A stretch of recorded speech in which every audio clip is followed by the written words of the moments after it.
Good morning everybody. Ready? Bharat माता की वंदे, जय हिंद।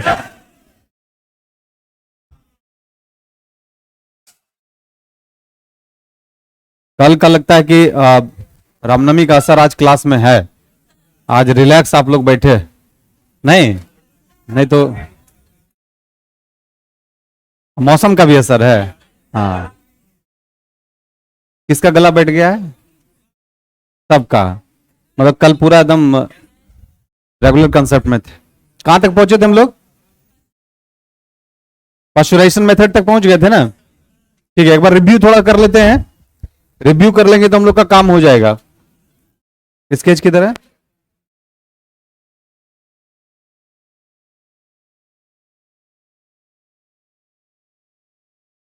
हाँ,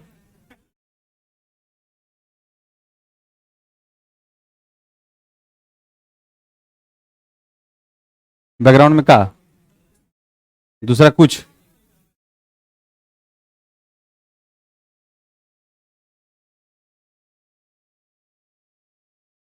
ये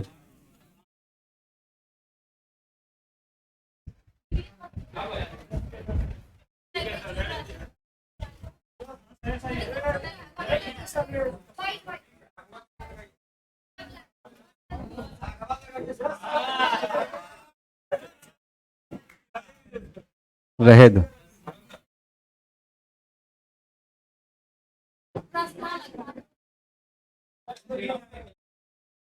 अच्छा लग रहा है। हाँ,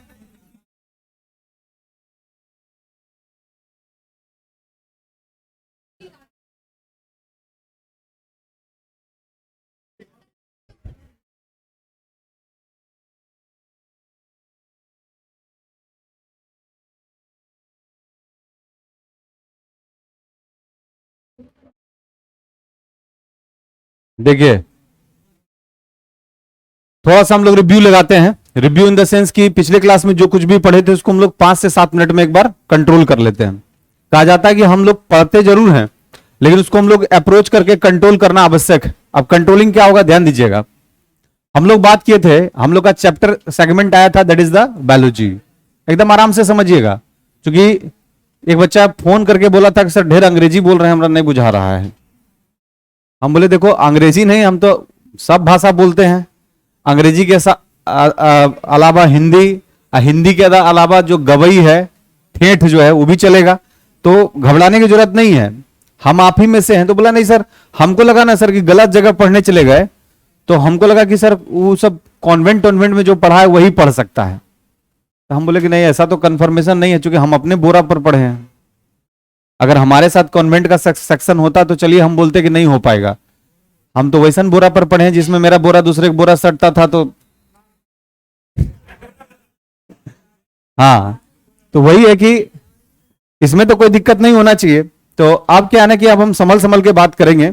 जैसे कि बायोलॉजी है तो थोड़ा अंग्रेजी का टर्मिनोलॉजी होता है। जैसे कि अगर बायोलॉजी में पर्टिकुलेट हम पूरा हिंदी बोलना शुरू कर दे तो शायद आपको अटपटा लगेगा। जैसे पल्मोनरी आर्टरी को बोलते हैं फुफ्फुसीय धमनी, नहीं बोल पाइएगा, जान चल जाएगा। हाँ, हाँ।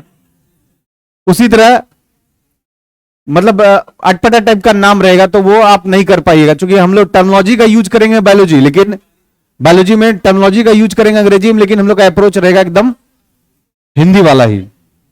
तो बायोलॉजी को हम लोग जब इंट्रोड्यूस किए थे तो हमने कहा था सबसे पहले बायोलॉजी वर्ड का यूज किया था लेमार्क और ट्रेबनस। लेमार्क एक थ्योरी देता है, बहुत अच्छा, यूज एंड डिसयूज थ्योरी, बताए भी थे आप लोग को। बोलता है यूज एंड डिसयूज थ्योरी में जो हम लोग यूज करते हैं वो हमारे साथ कंटिन्यूटी बना रहेगा, अदरवाइज हम लोग जिसका काम छोड़ देंगे वो एक्सटिंक्ट हो जाएगा, विलुप्त हो जाएगा। तो लेमार्क और ट्रेबनस से हम लोग को एक यूज एंड डिसयूज थ्योरी देखने को मिला। फिर हम इसके डायरेक्शन को थोड़ा सा अलग किए तो पता चला कि बायोलॉजी में हम लोग बेसिकली लाइफ के बारे में स्टडी करते हैं, यानी जीवन के बारे में। तो जीवन तो एनिमल में भी है और प्लांट में भी है। तो बोलता है एनिमल कोऑर्डिनेट किसको कर रहा है? जूलॉजी को। और प्लांट किसको कर रहा है? बॉटनी को। तो हमने यहां पर एक रुक करके बात भी किया था कि अगर फादर ऑफ बायोलॉजी पूछेगा तो अरस्तु, और फादर ऑफ जूलॉजी पूछेगा तो भी अरस्तु, यानी जूलॉजी के फादर और बायोलॉजी के फादर एक ही अरस्तु है। रहा प्लांट से संबंधित जहां पे बॉटनी पढ़ते हैं, वो बॉटनी के फादर हैं थियोफ्रेस्टस। फिर हमने कहा था कि यहां पर एक नाम आता है अरस्तु का, तो एक टेक्निक हम लोग के पास है, दैट इज द स्पास, यानी सुकरात के शिष्य प्लूटो के शिष्य और अरस्तु के शिष्य सिकंदर, हमने कहा भी था। उसमें से कुछ हम लोग इस पर अप्रोच किए थे। एक्चुअली बायोलॉजी का ये टर्म था नहीं, बस हम लोग इसको बाहर करना चाह रहे थे कि महाराष्ट्र का सुकरात एमजे नायडू को कहा गया है, और प्लूटो के बारे में इसकी पुस्तक काफी फेमस है, द रिपब्लिका। इसके बाद अरस्तु के बारे में पॉलिटिकल साइंस के फादर भी कहलाए, यानी अरस्तु father of zoology, father of biology और फादर ऑफ पॉलिटिकल साइंस। रहा रेस्ट बात है सिकंदर का, तो सिकंदर के बारे में आप लोग को पता है, बाद में बताएंगे, इस पर हम लोग अप्रोच भी करेंगे। तो बायोलॉजी को हम लोग जब कन्वर्ट कर रहे थे, जब इस पर अप्रोच करना शुरू किए, तो हमें लगा था कि बायोलॉजी को पढ़ने के लिए सबसे पहले हम लोग को इसके किंगडम में जाना पड़ेगा। किस में जाना पड़ेगा? तो पता चला कि पहला किंगडम हम लोग के पास एक आया था मोनेरा। क्या नाम था? मोनेरा। मोनेरा के जैसे एग्जाम्पल में हम लोग पहुंचे, वैसे ही हम लोग के पास एक आया, दैट इज द बैक्टीरिया, और एक था BGA यानी ब्लू ग्रीन एल्गी। यही था ना, बैक्टीरिया या ब्लू ग्रीन एल्गी। तो बोलता है कि ब्लू ग्रीन एल्गी को हम लोग साइनोबैक्टीरिया भी बोलते हैं। तो बोलता है मोनेरा के आइडेंटिफाइंग कैरेक्टर को हम लोग बाहर करके देखे, तो पता चला इसका न्यूक्लियस लेस है, प्रोकैरियोटिक यानी प्रिमिटिव टाइप का कैरियन है, न्यूक्लियस का प्रिमिटिव है, सब पता चला। तो हम लोग क्या किए कि एक काम किए कि सबसे पहले इसके स्पेसीज में एग्जाम्पल के तौर पर हम लोग बाहर कर लिए किसको? बैक्टीरिया को। सोचे एक काम करते हैं, पहले माइक्रोब्स ही क्लियर कर लेते हैं। तो हमें पता चला कि ये बैक्टीरिया प्लांट पर भी इसका निगेटिव इंपैक्ट है, एनिमल पर भी निगेटिव इंपैक्ट है, और ह्यूमन बीइंग पर भी है, लेकिन साथ ही साथ यूजफुल भी है। जैसे दूध से दही जमाएगा, लैक्टोबैसिलस से। जैसे हमने कहा था कि अगर हम जूट से निकालना चाहते हैं रेशा, तो पटसन से, तो हम इसमें बैक्टीरिया का यूज होगा। जैसे किसी चीज को डिकम्पोज करना होगा मिट्टी में, तो बैक्टीरिया मदद करेगा। और साथ ही साथ यह बैक्टीरिया क्या करता है कि नाइट्रोजन का फिक्सेशन भी करता है, जो राइजोबियम नाम का एक बैक्टीरिया है, जो दलहनी पौधों के जड़ों में पाया जाता है, यह भी फायदेमंद है। तो ये सब कह सकते हैं कि हम लोग के पास अप्रोच तो खुलता है, किसके कारण? बैक्टीरिया के कारण। फिर पता किए कि बैक्टीरिया को सबसे पहले देखा कौन? एरनबर्ग। और फादर ऑफ बैक्टीरिया है एंटोनी वॉन लीवेनहॉक, बताए हुए थे? नहीं, एंटोनी वॉन लीवेनहॉक। और दूसरा है कि जर्म प्लाज्म थ्योरी, जिसमें बैक्टीरिया के बारे में बताया गया, उसमें लुईस पाश्चर। तो पाश्चराइजेशन मेथड देने वाले थे लुईस पाश्चर। तो पाश्चराइजेशन का मेथड मेरे पास 3 था, एक में फ्रीजिंग और लो टेम्परेचर और हाई टेम्परेचर, तीनों पर हम लोग काम कर चुके हैं। फिर हमने कहा था कि पाश्चराइजेशन के अलावे हम लोग के पास जो अप्रोच बैक्टीरिया का खुलता है, उसमें कुछ चीजें हम लोग और भी डिफाइन कर रहे थे, जिनमें से पाश्चराइजेशन में एक जर्म प्लाज्म थ्योरी आया। तो जर्म प्लाज्म थ्योरी से हम लोग और भी चीजों को क्लेरिफाई कर रहे थे। फिर बाद में पता चला कि रॉबर्ट कोच ने कुछ बीमारियों से इसको डिसेक्ट करके निकाला था, जैसे आदमियों में बीमारी होने वाला ट्यूबरक्लोसिस, यानी जो टीबी है, उसमें से बैक्टीरिया को निकाल के बताए, that is the causative action. इसके बाद एनिमल में गया, तो एनिमल में एंथ्रेक्स, जो भेड़ में जाओ पाया जाता, उसमें देखा गया कि बैक्टीरिया के कारण ही भेड़ में एंथ्रेक्स नामक बीमारी होती है। कभी कभी सवाल पूछा भी जाता है कि एंथ्रेक्स किसके कारण फैलता है, दैट इज द बैक्टीरिया। यहीं तक बात किए थे। कोई दिक्कत है? नहीं ना लग रहा है कि ऐसा नहीं अटपटा टाइप का चीज आया कि अरे क्या क्या बोल रहे हैं? पहला दिन जरूर लगा होगा, क्योंकि फर्स्ट डे क्लास में ये चीज लोगों को लगता है। एक बच्ची आके बोली भी कि कुछ नहीं बुझाया, मतलब बुझा जाएगा 2-3 दिन के बाद, बुझा भी जाएगा, समझा भी जाएगा, और सब चीज माथा में एकदम फिट हो जाएगा, लेकिन वो टाइम देना पड़ेगा। अब हम लोग बैक्टीरिया के एपिसोड को थोड़ा सा आगे प्रोसीड करते हैं, लिखिएगा। यहां तक हम लोग बात कर लिए थे।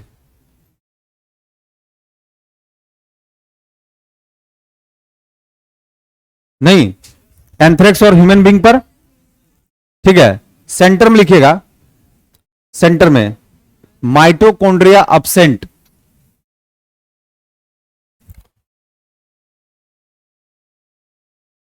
माइटोकॉन्ड्रिया अब्सेंट, यानी अब्सेंट रहेगा कौन सा? Mitochondria, mitochondria absent.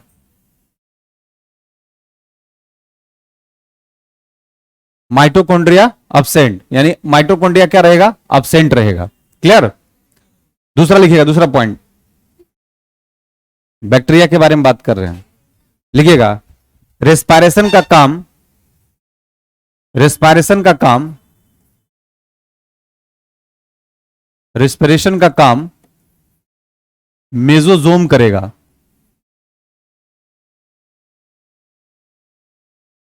रेस्पायरेशन का काम करेगा मेसोजोम। क्वेश्चन पूछता भी है, रेस्पिरेशन का काम करेगा मेसोजोम, मेसोजोम, ठीक है। इसका सेल वॉल बना होता है, cell wall made of, cell wall made of, cell wall made of, cell wall बना होता है, cell wall made of murein, murein, MURIN, murein. कभी कभी क्वेश्चन पूछता भी है कि बैक्टीरिया का जो सेल वॉल है किस चीज से बना रहता है, म्यूरिन। बहुत फेमस क्वेश्चन भी है, ठीक है। लिखिएगा, इसके द्वारा स्पोर्स उत्पन्न होते हैं, इसके द्वारा स्पोर्स, इसके द्वारा स्पोर्स उत्पन्न होते हैं, स्पोर्स। जैसे कि मान लीजिए कि ये चीज है ना, तो ये इस तरह का स्पोर्स बना और ये कट करके अलग हो गया, फिर नेक्स्ट बैक्टीरिया का निर्माण कर लिया स्पोर्स के थ्रू। इसके द्वारा स्पोर्स बने होते हैं। नेक्स्ट पॉइंट लिखिएगा, या यूनिसेलुलर, यूनिसेलुलर एक कोशिकीय, या यूनिसेलुलर एक कोशिकीय तथा प्रोकैरियोटिक, अभी तुरंत बताए थे प्रिमिटिव टाइप का कैरियन होता है। कैरियन मतलब न्यूक्लियस, प्रिमिटिव टाइप का इसका कैरियन होगा। प्रोकैरियोटिक मतलब प्रिमिटिव टाइप का, नहीं समझा। यूनिसेलुलर में एक सेल हो गया, आज जो न्यूक्लियस है बीज लाइक स्ट्रक्चर में है, तो कंप्लीट नहीं ना, इनकम्प्लीट है ना, तो लेस हो गया, इसको प्रोकैरियन बोलेंगे। अगर ये टर्म कंप्लीट होता तो यू होता। यू मतलब होता ही है क्या, ट्रू। यू मतलब ट्रू और प्रो मतलब प्रिमिटिव। क्लियर? तो कैसा इसका है, न्यूक्लियर, इसका होगा प्रोकैरियोटिक, यानी प्रोकैरियन मतलब प्रिमिटिव टाइप का इसका कैरियन होगा। कैरियन मतलब न्यूक्लियस। अब देखिएगा, थोड़ा सा बात समझिएगा, हम किसकी बात कर रहे हैं, बैक्टीरिया का। हम किसकी बात कर रहे हैं, बैक्टीरिया। और चूंकि बैक्टीरिया के बारे में जब डिटेल हम लोग निकाले तो पक्का है कि एनिमल के रूप में माइक्रोब से सूक्ष्म जीव है तो रेस्पायरेशन करेगा। Power house of the cell का सिस्टम इसमें होना चाहिए, ये सब चीज आइडेंटिफाई करेंगे। तो जितना चीज आइडेंटिफाई कर रहे हैं उसमें से कुछ चीज इसमें देखने को मिल रहा है, तो जाहिर सी बात है जैसे इसमें प्रिमिटिव रिसोर्स देखने को मिलता है, मतलब कोई भी चीज इसमें डेवलप नहीं है, उतना ज्यादा डेवलप नहीं है, मतलब सब प्रिमिटिव सेक्शन में है। जैसे जैसे अपग्रेडेशन होगा, जैसे अपग्रेडेशन में हम लोग समझते हैं, आगे आप लोगों को पढ़ाएंगे कि हम लोग में जो ना फाइलम है, फाइलम जिसको हम लोग संघ बोलते हैं, और ये संघ धीरे धीरे अपग्रेड होता है और हम बॉडी का जो सेगमेंटेशन होगा तब बढ़ते चला जाता है।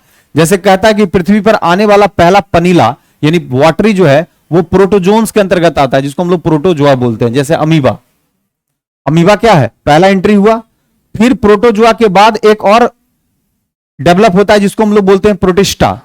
इसी तरह से बढ़ते चला जाता है और लास्ट में हम लोग तक पहुंचता है, जो पहुंच जाता है कहां पर, मैमल्स तक। तो कहा जाता है कि मैमल्स तक आते आते जितना भी सेगमेंटेशन है, जितना भी बॉडी है, जितना भी पार्ट्स ऑफ द बॉडी है, वो ज्यादा से ज्यादा डेवलप होगा। लेकिन यहां एकदम प्रिमिटिव रहेगा, प्रिमिटिव से धीरे धीरे अपग्रेडेशन होना शुरू हो जाएगा। इसी का अप्रोच हम लोग का, दैट इज द बैक्टीरिया का कंसेप्ट आता है। तो अभी जो हम लोग बात कर रहे हैं ना बैक्टीरिया का, उसमें एक चीज कंफर्मेशन है कि अभी कोई भी चीज डेवलप हम लोग नहीं देख रहे हैं, सब प्रिमिटिव टाइप का है। जैसे म्यूरिन है, मेसोजोम है, माइटोकॉन्ड्रिया एब्सेंट है, न्यूक्लियस कंप्लीट नहीं है, यूनिसेलुलर है। इसका मतलब है कि कोई भी चीज बहुत कंफर्म एंड फाइन नहीं है। इसका मतलब है कि जैसे जैसे माइक्रोब्स के ऊपर जाते जाएंगे वैसे, तो इसके पीछे आइएगा वायरस, तो वायरस तो गजब है, वायरस तो कनेक्टिंग लिंक है लिविंग और नॉन लिविंग का, यानी लिविंग, जीवित और अजीवित के बीच का योजक कड़ी है, तो ये तो कनेक्टिंग लिंक है। तो इसका मतलब है कि बैक्टीरिया अभी हम लोग प्रिमिटिव टाइप से चीजों को पढ़ रहे हैं। अब लिखिएगा, समझ पा रहे हैं, समझ गए ना? लिखिएगा, आप सबसे पहले लिखिएगा यूटिलिटी, उपयोगिता इसका, यूजफुल।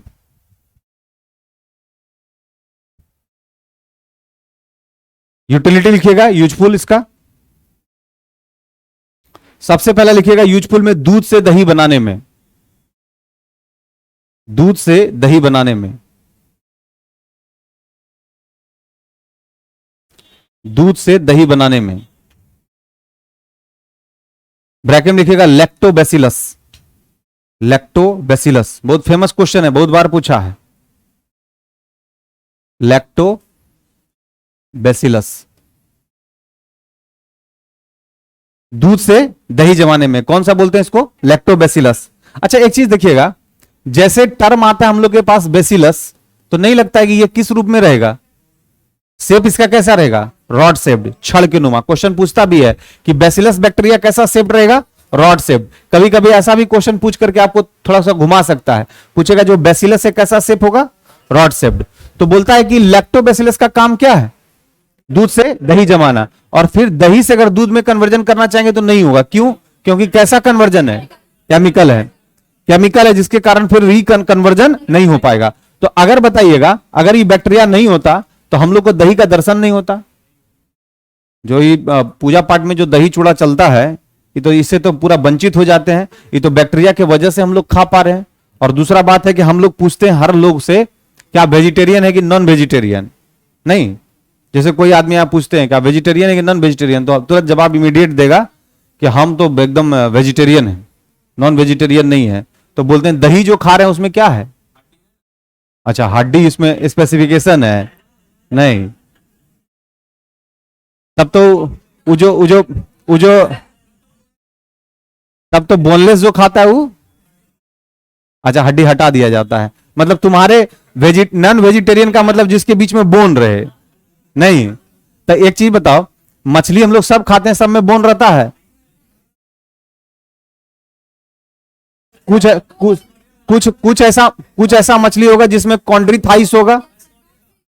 कॉन्ड्रीथाइस मतलब क्या? हड्डी है ही नहीं। और जो ऑस्टियोथाइस है उसमें हड्डी होगा। तो मछली जो अगर हम लोग कॉन्ड्रीथाइस वाला खाएंगे, जैसे ठीक है चलिए उसका सबसे अच्छा उदाहरण बताते हैं, हम लोग खाते हैं, नहीं नहीं वो नहीं, अभी पूरा पॉपुलर झींगा मछली।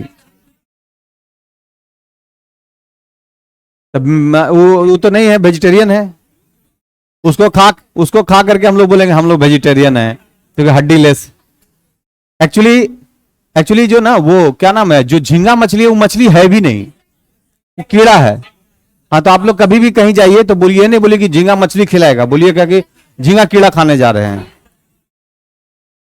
और जान लो वो जो है ना, जो कीड़ा हम लोग, कीड़ा जो है आने वाले समय में जो परफेक्ट प्रोटीन लेने के लिए उसी के पास जाना पड़ेगा, या कीड़ा के पास। जैसे कि आप जो है ना, हम लोग दो तीन तरह का प्रोटीन पढ़ाएंगे तो आप लोग बताएंगे, जैसे सोया प्रोटीन होता है, ये प्रोटीन होता है। उस प्रोटीन में जो एक्चुअल प्रोटीन की तरफ जाना होगा तब इंसेक्ट की तरफ मुखातिब होना पड़ेगा। अभी कभी कभी आप देखते होंगे जिस आदमी को कुछ कमी होता था तो जंगल उंगल में वो चींटी को खाता था। चींटी जैसे हम लोग खाए हैं, सबको टेस्ट पता हुआ, खट्टा हल्का लगता है क्योंकि फॉर्मिक एसिड होता है। काहे कि गुड़ खाए, देखा कि चलिए गया, चबाए, अच्छा हल्का सा है, नहीं खाया जी, सब खाया होगा। लोग बोलता है कि सर हम जो ना सब्जी वाला पिल्लू नहीं खाए, सब खाया है।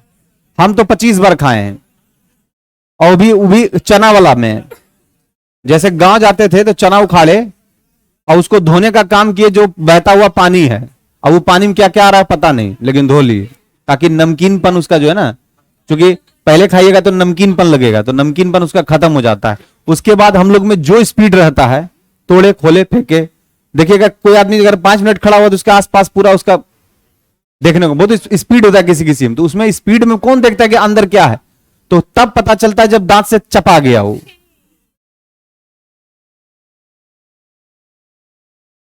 ऐसा नहीं किया है तुम लोग? ऐसा किया तो नेचुरल है। अब कौन, अच्छा एक चीज बताओ, चना खाने में कौन उसको ऐसे उखाड़ के चना निकाल करके ऐसे, तो हमको लगता है उस चना खाने में कम से कम 1-1.5 घंटा लगेगा। चना हम लोग खाते हैं धोए अब पानी ऐसे झाड़े, सामने में आदमी है तो मुंह पे झाड़े, ठीक है, मुंह पे झाड़े तो थोड़ा फ्रेश हो गया वो, तो अब हम दोनों फ्रेश खाएंगे।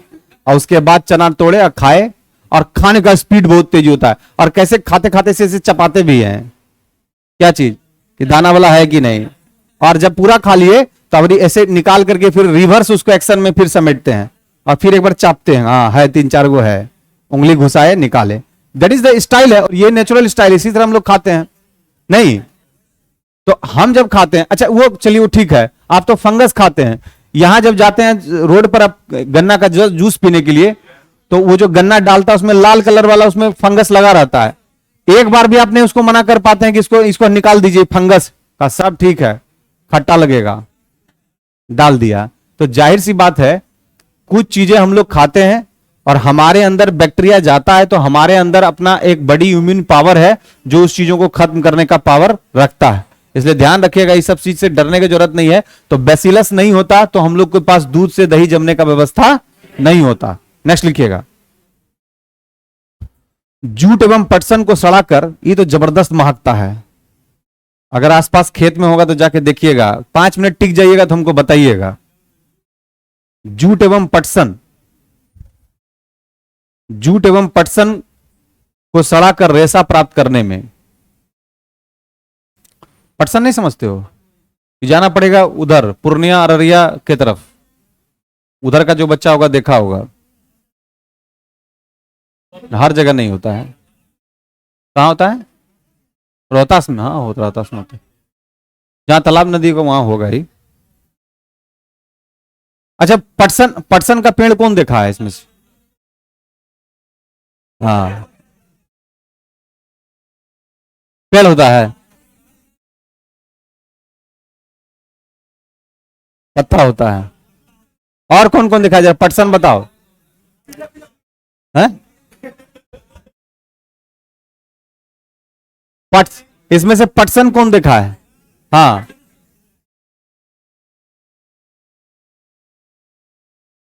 लंपिंग में,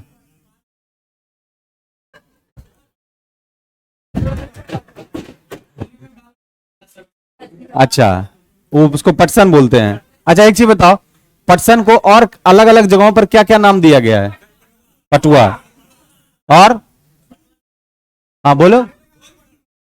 दो चीज में देखो, हम लोग हमेशा बोलते हैं ना, हम लोग हमेशा डिलीवर करते हैं कि हम लोग कृषि प्रधान देश हैं, भारत एक कृषि प्रधान देश है, हम लोग सब किसानों के घर से हैं, हम लोग सब किसान हैं। तो आज एक कंफर्म पहले कीजिएगा कि भाई ये जूट जो है, जूट और पटसन में अंतर क्या है? जूट और पटसन दोनों में फर्क क्या है बताइएगा?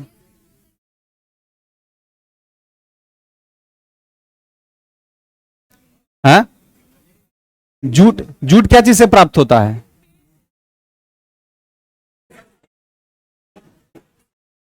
बोलिए। है एक नाम दूसर है जूट का, चीज नाम है कौन उधर का? नहीं जी, पूर्णिया अररिया, तो बताओ पटसन कैसा रहता है? मतलब कि जब जब ये खेत में रहता है कैसा रहता है? हैं? बोलो। ग्रीन कलर का। खेत में इसको हम कब काटते हैं? तो इसमें कुछ फूल फल कुछ आता है? हैं? अच्छा पीला फूल, ठीक है। साइज क्या रहता है उसका? ठीक है, तो देखा है, कंफर्म देखा है। जूट वाला, जूट बताओ जी, जूट को नहीं देखा है।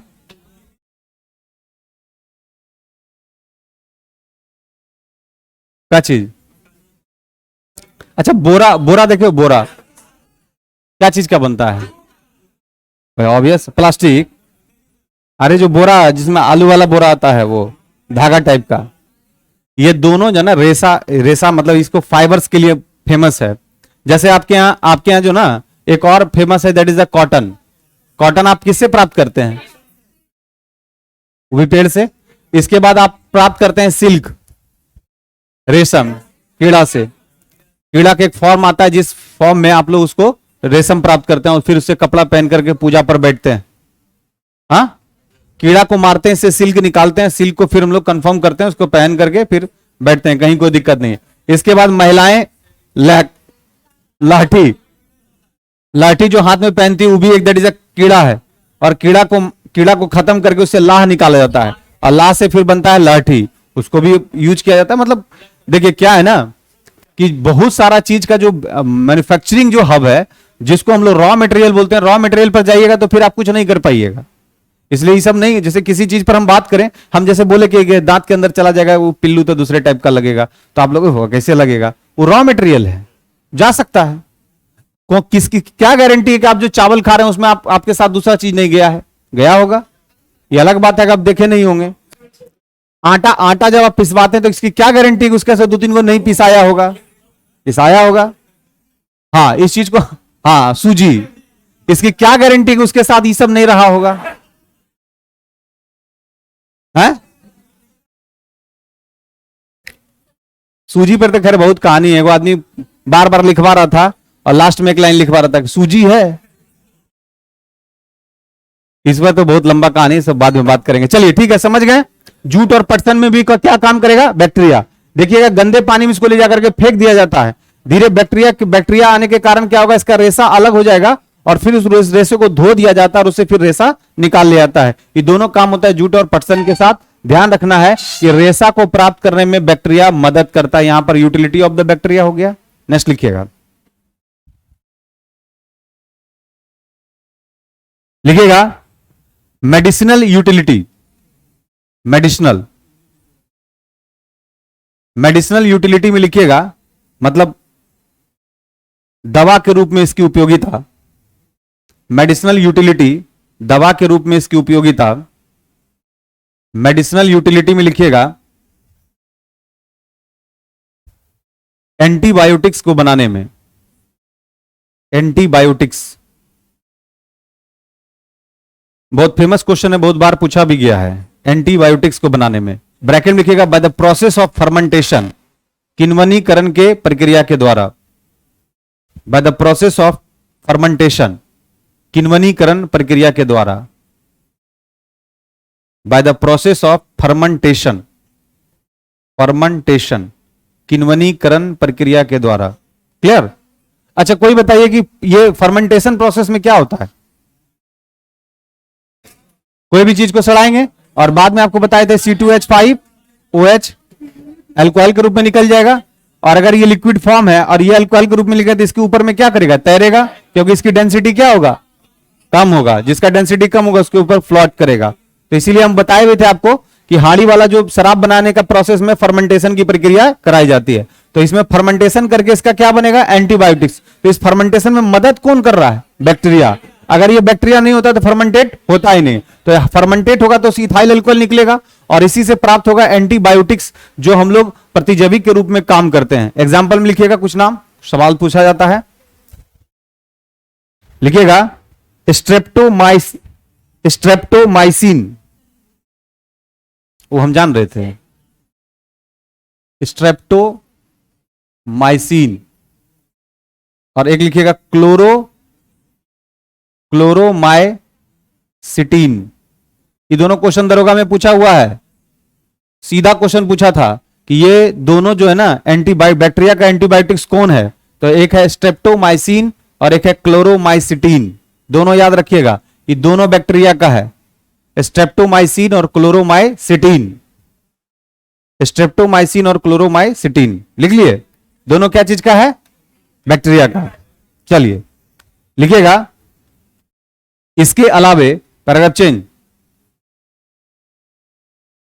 इसके अलावे नाइट्रोजन को नाइट्रेट में फिक्सेट करने के लिए, नाइट्रोजन को नाइट्रेट में स्थिरीकरण करने के लिए, इसके अलावे नाइट्रोजन को नाइट्रेट में, नाइट्रोजन को किस में, नाइट्रेट में, नाइट्रेट में फिक्सेट मतलब फिक्सेशन, स्थिरीकरण जिसको बोलते हैं। फिक्सेट मतलब स्थिरीकरण। नाइट्रोजन को नाइट्रेट में फिक्सेशन कराने के लिए एक यूज होता है, इसका नाम है राइजोबियम। क्या नाम है, राइजोबियम। यह राइजोबियम बैक्टीरिया जो है, जो दलहनी पौधा है, कौन सा पौधा, दलहनी पौधा के गांठों में पाया जाता है, जड़ के गांठों में। जैसे देखिएगा इसका थोड़ा सा इसका कंसेप्ट समझिएगा कि जैसे गांव सब में आप जाते होंगे तो जो खेत में आपका दूसरा फसल लगा रहता होगा, और अड्डे अड्डे पर उसका जो आड़ पर होता है उस पर लगा दिया जाता है कलई का, या फिर कोई दलहनी पौधा लगा दिया जाता है। कोई भी ऐसा दलहनी पौधा लगाया जाता है जिसमें क्या है कि उसको बाद में गाय को काट करके पशुपालन के लिए उसका यूज कर लिया जाता है। लेकिन जैसे जैसे वो बढ़ेगा वैसे क्या करेगा, बगल वाले खेत की मिट्टी का फर्टिलिटी रेट को क्या करेगा, बढ़ा देगा। अब कैसे बढ़ाएगा इसको थोड़ा समझिएगा, क्योंकि कोई भी चीज को पढ़ना है, हमने पहले भी कहा था कि हम सिर्फ बैक्टीरिया नहीं पढ़ रहे हैं, हम होल बायोलॉजी को एक जगह ला करके एकत्रित करना चाह रहे हैं कि ताकि डायमेंशन मेरा क्लियर रहे, प्लांट का भी सेक्शन सही रहे, एनिमल का भी सेक्शन रहे, माइक्रोब्स का भी ठीक रहे, टेक्नोलॉजी भी हम समझ जाए, तब जाके हम लोग का क्वेश्चन पूरा बनेगा। तो ध्यान दीजिएगा कि जैसे मान लीजिए कि कोई दलहनी पौधा है, तो दलहनी पौधा को हम लोग बोलते हैं लेग्यूमिनस प्लांट। कौन सा प्लांट बोलते हैं, लेग्यूमिनस, नाम सुना होगा।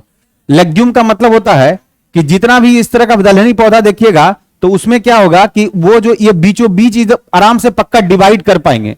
दलहनी जितना पौधा है सबको बीचों बीच आराम से डिवाइड कर दीजिएगा, उसी को कौन सा पौधा बोलते हैं, दलहनी। जैसे दलहनी पौधा में चना लीजिए, मसूर लीजिए, मटर लीजिए, जो भी लीजिए, इसको बराबर भागों में हम लोग बांट सकते हैं। तो जब दो बराबर भागों में बांटते हैं इसको हम लोग बोलते हैं डाइकोटिलेडन।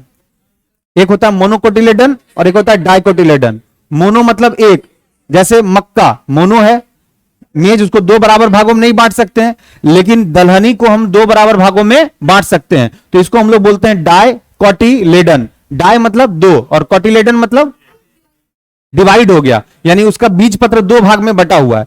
और इसी प्लांट को हम लोग कैसा प्लांट बोलते हैं, लेग्यूमिनस, और इस फैमिली को बोलते हैं लेग्यूमिनेसी। याद रखिएगा, कभी कभी क्वेश्चन पूछेगा भी कि दलहनी पौधा किस फैमिली के अंतर्गत आता है, लेग्यूमिनेसी। याद रखिएगा, क्वेश्चन आएगा कि दलहनी पौधा किस में आ गया, लेग्यूमिनेसी। और लेग्यूमिनेसस कैसा होगा, डाइकोटिलेडन। डाइकोटिलेडन में दो बराबर भागों में इसको बांट सकते हैं। तो बोलता है कि अगर हम दलहनी पौधों को लगाते हैं, लेग्यूमिनस प्लांट को लगाते हैं, तो उसके जड़ में जा करके बैठा हुआ रहेगा कौन, राइजोबियम बैक्टीरिया। कौन सा, राइजोबियम बैक्टीरिया। क्योंकि वातावरण में नाइट्रोजन का हम लोग के पास ज्यादा मात्रा है, और इस नाइट्रोजन को किसमें फिक्सेट कर देगा, नाइट्रेट में। क्योंकि आपकी जमीन को तीन चीज चाहिए, एनपीके, नाइट्रोजन, फास्फोरस और पोटास। क्वेश्चन आता भी है, क्या चाहिए आपकी जमीन को, नाइट्रोजन, फास्फोरस और पोटास, और वो भी चाहिए 4:2:1 के रेशियो में। 4:2:1 के रेशियो, यानी ज्यादा क्या चाहिए, नाइट्रोजन, और इस नाइट्रोजन के रूप में चाहिए होगा यूरिया। क्या चाहिए होगा, यूरिया। ध्यान रखिएगा, तो यूरिया जब लेंगे तो पक्का कि यूरिया के कंसेप्ट में जाएंगे। तो आप पढ़े होंगे कि यूरिया में आपका नाइट्रोजन का परसेंट होता है 46%। ये क्वेश्चन पूछता भी है कि यूरिया में नाइट्रोजन का परसेंटेज कितना है, 46।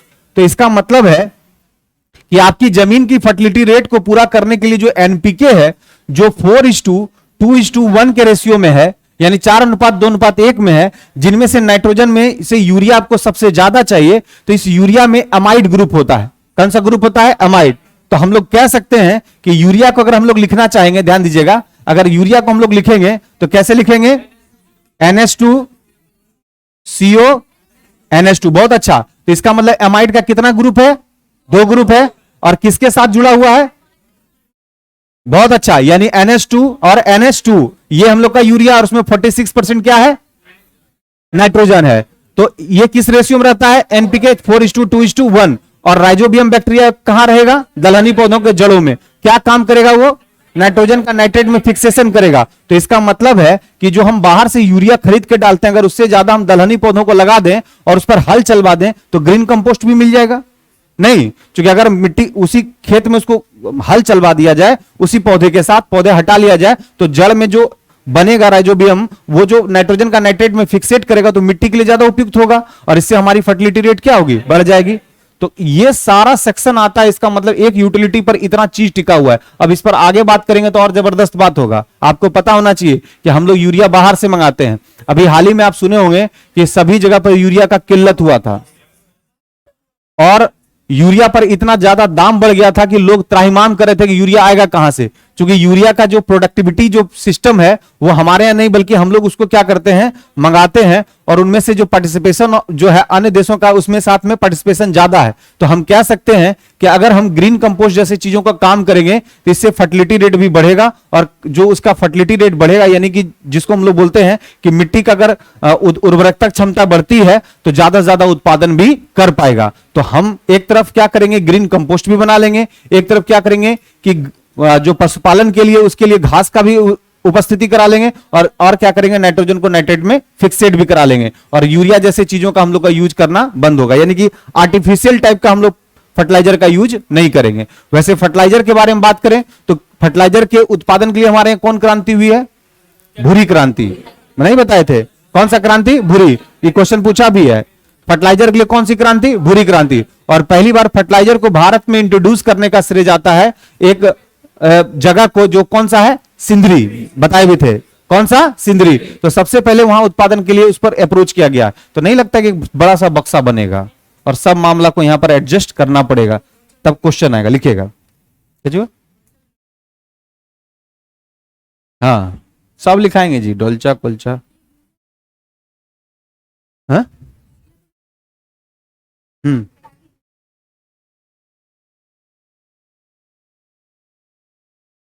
तो कुछ नहीं करेगा इसमें, लेग्यूमिनस प्लांट को लगाएंगे, राइजोबिक्टिव नाइट्रेट लेगा, क्योंकि नाइट्रोजन डायरेक्ट नहीं कर सकते, नाइट्रेट होगा तभी होगा, तो नाइट्रेट ही तो उसका इसका जस्ट एमाइड ग्रुप यहां देखने को तो मिल ही रहा है, डायमाइड ग्रुप NH2 और NH2, और बीच में कौन है? CO।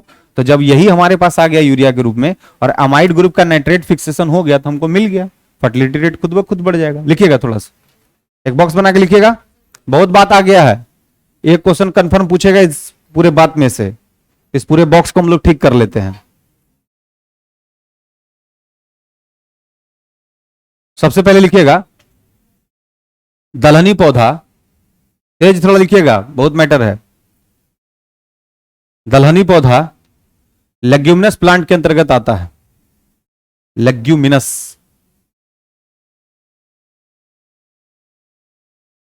दलहनी पौधा लेग्यूमिनस प्लांट के अंतर्गत आता है।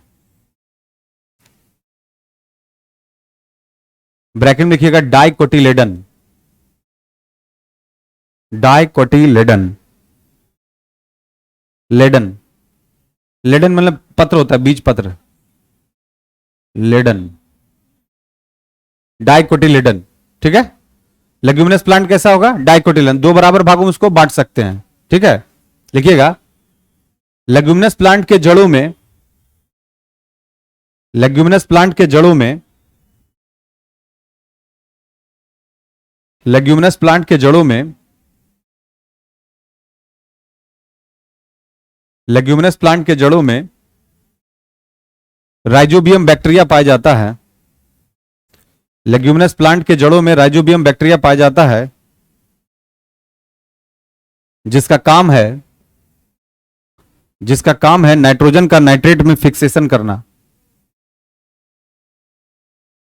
जिसका काम है नाइट्रोजन का नाइट्रेट में फिक्सेशन करना, स्थिरीकरण करना, जिसका काम है नाइट्रोजन का नाइट्रेट में फिक्सेशन करना। ठीक है, देखिएगा, चूंकि मिट्टी की उर्वरा शक्ति के लिए, फर्टिलिटी रेट के लिए, नेक्स्ट पॉइंट टू पॉइंट लिखिएगा, इसी में नहीं, क्योंकि मिट्टी की उर्वरा शक्ति के लिए, फर्टिलिटी रेट के लिए, मिट्टी की उर्वरा शक्ति के लिए, फर्टिलिटी रेट के लिए NPK की आवश्यकता होती है। NPK,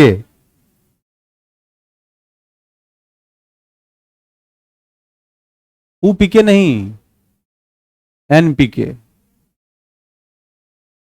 NPK की आवश्यकता ही होती है। ब्रैकेट में लिखिएगा, जिसका रेशियो 4:2:1 में, जिसका रेशियो 4:2:1 में।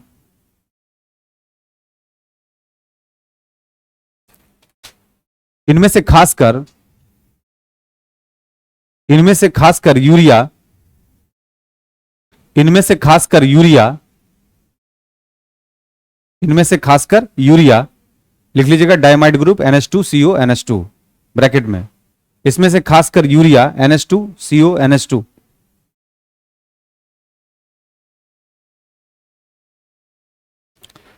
यूरिया में एरो देकर के थोड़ा 4-5 पॉइंट लिखिएगा, यूरिया बड़ा फेमस क्वेश्चन है। यूरिया में एरो देकर के तुम खींचना है पूरा सिस्टम, एक बार सब चीज हम लोग के पास आ जाना चाहिए। यूरिया में लिखिएगा कि पहला ऑर्गेनिक कंपाउंड जिसको लेबोरेटरी में तैयार किया गया, द फर्स्ट ऑर्गेनिक कंपाउंड, पहला ऑर्गेनिक कार्बनिक पदार्थ जिसको, पहला ऑर्गेनिक कंपाउंड जिसको लेबोरेटरी में तैयार किया गया, प्रयोगशाला में तैयार किया गया, कौन किया था? होलर, बहुत अच्छा। होलर पहला ऑर्गेनिक कंपाउंड जिसको लेबोरेटरी में तैयार किया गया था और तैयार करने वाले व्यक्ति का नाम था होलर। होलर, भोला नहीं, अभी तक भोले चल रहा है। होलर, होलर,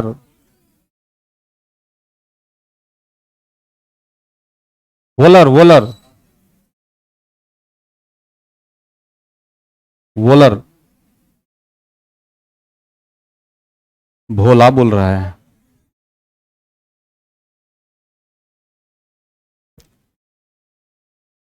पहला व्यक्ति जिसने ऑर्गेनिक कंपाउंड के रूप में किसको तैयार किया? यूरिया को। और किसने किया था? वोलर। और इसका इसका चेला कौन था?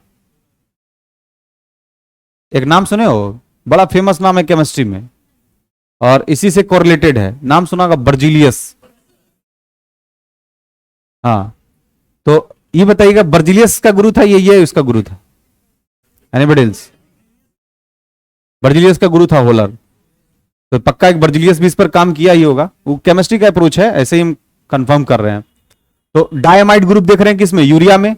और लिखिएगा यूरिया में नाइट्रोजन का परसेंटेज है 46%। यूरिया में नाइट्रोजन का परसेंटेज है 46%।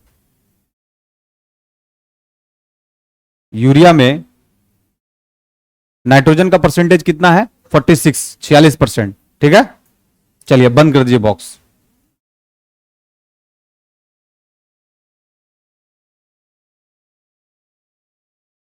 क्लियर है? आप समझा बात को कि हम लोग को जहां जंक्शन मिलेगा वहां पर हम लोग काम करना शुरू कर देंगे और यही हम लोग का काम चलने वाला है। अभी हम लोग बैक्टीरिया नहीं पढ़ रहे हैं बल्कि सब पढ़ रहे हैं। जैसे कभी कभी किसी आदमी को लगता है ना कि बैक्टीरिया पढ़ रहे हैं तो चुपचाप से बैक्टीरिया बैक्टीरिया बैक्टीरिया करना है, ऐसा नहीं करना है। बैक्टीरिया में अगर मान लिया कि कंडीशनल में अगर इकोनॉमिक्स भी आके टकराता है, ज्योग्राफी भी आके टकराता है, तो बक्सा में लेकर उसको ठीक करके आगे बढ़ जाना है। क्योंकि इंटरेस्टिंग ये बायोलॉजी तभी बना रहेगा जब इसके मल्टी डायमेंशन सेक्शन पर हम लोग काम करेंगे और तब हम लोग का इंटरेस्ट लेवल से घट जाएगा जब हम कंसंट्रेट कर देंगे सिर्फ अपने टेस्ट वर्ड में बायोलॉजी लाएंगे। समझ रहे बात को? अब जैसे ये केमिस्ट्री का पूरा कंसेप्ट था, जैसे पूछेगा कि एनपीके का रेशियो क्या है? 4:2:1। यूरिया में नाइट्रोजन का परसेंट, नाइट्रोजन का नाइट्रेट में फिक्सेट कौन करेगा? कौन करेगा? Rhizobium bacteria. तो राइजोबियम बैक्टीरिया कहां पाया जाएगा? लेग्यूमिनस प्लांट में। लेग्यूमिनस प्लांट, तो लेग्यूमिनस प्लांट के जड़ों में। तो लेग्यूमिनस प्लांट डाइकोटिलेडन या मोनोकोटिलेडन? डाइकोटिलेडन। तो इसीलिए बोलता है कि जो अड्डे होते हैं या आड़े पे होते हैं जो उस पर लगा दिया जाता है क्या? दलहनी पौधों को, ताकि उसकी फर्टिलिटी रेट बढ़ जाए। और चूंकि यूरिया के रूप में जब हम लोग एमाइड ग्रुप पर काम देखते हैं तो एमाइड में हम लोग को नाइट्रोजन का नाइट्रेट में फिक्सेशन का अप्रोच होना चाहिए जिससे उसकी फर्टिलिटी रेट बढ़ जाएगी। क्योंकि हमको रेशियो ही चाहिए 4:2:1 का, यानी नाइट्रोजन, फास्फोरस और पोटास। पी से फास्फोरस और के से पोटास, यही अप्रोच है। बस इतना को ध्यान रखिएगा, that is a utility of the bacteria. ये सब यूज है किसका? बैक्टीरिया का। तो जैसे आपसे पूछा जाएगा, कॉपी जरा बंद कर लीजिएगा, एक बार बंद कीजिए, अप्रोच करते हैं। एकदम जुबान पे ले आना है बायोलॉजी को। अब आपको समझ में आ रहा है कि that is the real features of the biology. इससे पहले पहला क्लास में लोगों को लगा होगा कि अरे भाई ये तो बड़ा बड़ा डायरेक्शन चेंज हो रहा है, हर बार इधर उधर क्या क्या बोल रहे हैं नहीं बुझा रहा है। धीरे धीरे ये आप में एकदम समाहित हो जाएगा और लगेगा कि बायोलॉजी बहुत इजी मूड में हमको पढ़ना है और कोई ज्यादा इस पर अप्रोच करने की जरूरत नहीं है और इस पर बहुत ज्यादा अपने आप को थकाना भी नहीं है। देखिए क्या है, हम कुछ नहीं किए हैं। हम सबसे पहले इंट्रोडक्टरी के रूप में बायोलॉजी को बाहर किए। हमारा मन था कि पहले हम बायोलॉजी को डिफाइन कर ले बढ़िया तरीके से मल्टी डायमेंशन में, कि हम इसके बायोलॉजी चैप्टर के थ्रू हम लोग किस किस चैप्टर पर अपने काम को बहुत अच्छे तरीके से कर सकते हैं। तो पता चला कि जैसे हम अपना अप्रोच डेवलप करना चाहे तो हमें पता चला कि लाइफ के बारे में पढ़ना है। किसके बारे में? लाइफ। तो लाइफ को हम लोग देखें कि भाई प्लांट में भी और एनिमल में भी है। जहां एनिमल में था वहां जूलॉजी का सेक्शन आ गया, जहां प्लांट था वहां बॉटनी आ गया। बोला कि भाई दोनों पर कॉमन इफेक्ट मैक्रोब्स करता है, वायरस भी करेगा, बैक्टीरिया भी करेगा, फंगस भी करेगा, सब करेगा। तो एक काम करते हैं, कॉमनली इस सब पर भी काम कर लें। जब इस पर काम शुरू किया तो पता चला कि इस सारे मैक्रोब्स का काम करेंगे तो प्लांट पर भी इसका निगेटिव इफेक्ट होगा, ह्यूमन बीइंग पर भी होगा, एनिमल पर भी होगा। तो एक काम करते हैं, सबको सेपरेटली देखना चाहते हैं क्या अप्रोच होता है। लेकिन कुछ बताया कि नहीं, सिर्फ किसी भी चीज का निगेटिव अप्रोच नहीं, उसका पॉजिटिव भी तो होगा। जैसे इसका सबसे अच्छा उदाहरण मिल गया बैक्टीरिया। किस किंगडम के अंतर्गत? मोनेरा। सबसे पहले हम सोचे कि बैक्टीरिया को आइडेंटिफाई कर लेते हैं तो मोनेरा अपने आप हो जाएगा। तो बैक्टीरिया को आइडेंटिफाई कर रहे थे तो पता चला कि इसका कैरियन प्रोकैरियन है, मतलब बहुत अच्छा कंप्लीट नहीं है, न्यूक्लियस कंप्लीट नहीं है, माइटोकॉन्ड्रिया अब्सेंट है, मैक्रोसोम से रेस्पिरेशन का काम कर रहा है, स्पोर से जर्मिनेशन का काम कर रहा है, यानी यूनिसेलुलर टाइप का एनिमल है। ये सारा चीज हम लोग कर लिए। तो जब बैक्टीरिया पर हम लोग काम करना शुरू किए तो सबसे पहले सोचे क्या, एक काम करते हैं, पहले इसकी पॉजिटिविटी को बाहर करते हैं, यूटिलिटी क्या है। तो यूटिलिटी में सबसे पहले हमको पता चला कि जो हम दूध से दही जमाते हैं that is the causative action of the lactobacillus. तो लैक्टोबैसिलस के कारण दूध से दही जमता है और ये एक तरह का कैसा रिएक्शन है, केमिकल है। फिर हम लोग कन्वर्ट नहीं कर सकते हैं। फिर हम लोग को लगा कि चलिए ठीक है, केमिकली हम लोग इस चीज को देख पा रहे हैं। फिर पता चला कि जो जूट से हम लोग रेशा प्राप्त करते हैं, जो पटसन से प्राप्त करते हैं, उसमें भी बैक्टीरिया की अहम भूमिका है। इसको सड़ाने का काम कौन करेगा, बैक्टीरिया। साथ ही साथ एंटीबायोटिक्स को बनाने के लिए क्लोरोमाइसिटिन और स्ट्रेप्टोमाइसिन, ये दोनों को तैयार करने में यूज करता है फर्मेंटेशन, और फर्मेंटेट करके उससे हम लोग तैयार कर लेंगे 2 एंटीबायोटिक्स। जो पिछले दरोगा का सीधा क्वेश्चन था कि स्ट्रेप्टोमाइसिन और क्लोरोमाइसिटिन किससे प्राप्त किया जाता है, बैक्टीरिया, आफ्टर फर्मेंटेशन। फर्मेंटेशन का प्रोसेस होगा। फिर पता चला कि ये सब चीज है। तो प्लांट में पाए जाने वाला राइजोबियम बैक्टीरिया जो है वह भी नाइट्रोजन को नाइट्रेट में फिक्सेट करता है, और जो हमें यूरिया की जरूरत पड़ती है अपने फर्टिलिटी रेट को बढ़ाने के लिए, उसको कंट्रोल करने का काम करता है। यानी ग्रीन के रूप में अगर हम अपने अड्डे या आड़े पर लगा दें तो इससे हमारे जमीन की फर्टिलिटी रेट बढ़ जाएगी ड्यू टू राइजोबियम बैक्टीरिया, जो कहां पाया जाएगा, उसके जड़ों में। क्या करेगा, नाइट्रेट में फिक्सेट कर लेगा। तो हम जब यूरिया पे काम शुरू किया तो पता चला कि यूरिया पहला ऑर्गेनिक कंपाउंड है जिसको लेबोरेटरी में तैयार किया गया था, और तैयार करने में होलर का बहुत महत्वपूर्ण भूमिका था। साथ ही साथ इसे अमाइड ग्रुप पर भी काम किए, और हम लोग को पता चला कि नाइट्रोजन इसमें 46% का पार्टिसिपेशन होता है। लेग्यूमिनस प्लांट पर जैसे हम लोग काम शुरू किए तो पता चला कि लेग्यूमिनस को 2 बराबर भागों में हम लोग बांट सकते हैं, और इसको हम लोग बोलते हैं डाइकोटिलेडन, यानी द्विबीजपत्री। तो ये पूरा कंफर्मेशन हो गया। अभी तक हम बैक्टीरिया के सिर्फ यूटिलिटी पर बात किए हैं, अभी हार्मफुल पर भी बात करेंगे। इसका मतलब जो पहले आप पढ़ते थे ना कि ये रोग बैक्टीरिया, ये रोग बैक्टीरिया, ये रोग बैक्टीरिया, उसे भूल जाइए। पहले आप गलत पढ़ते थे। बहुत सारा बच्चा भी जो है ना खाली रोग याद करने के चक्कर में है, ये सब बैक्टीरिया से होता है, ये सब वायरस से होता है, इस सब चक्कर में नहीं रहिए। पूरा फ्रेमवर्क उसका निकालिए। और अब हम लोग के पास एक फ्रेमवर्क आ चुका है, that is the identifying character of the मोनरा। और मोनरा के बाद हम लोग फोकस किए किस पर, बैक्टीरिया पर, और बैक्टीरिया की यूटिलिटी को हम लोग समझ चुके हैं। तो नेक्स्ट क्लास में हम लोग बात करेंगे इसके हार्मफुल पर। क्लियर।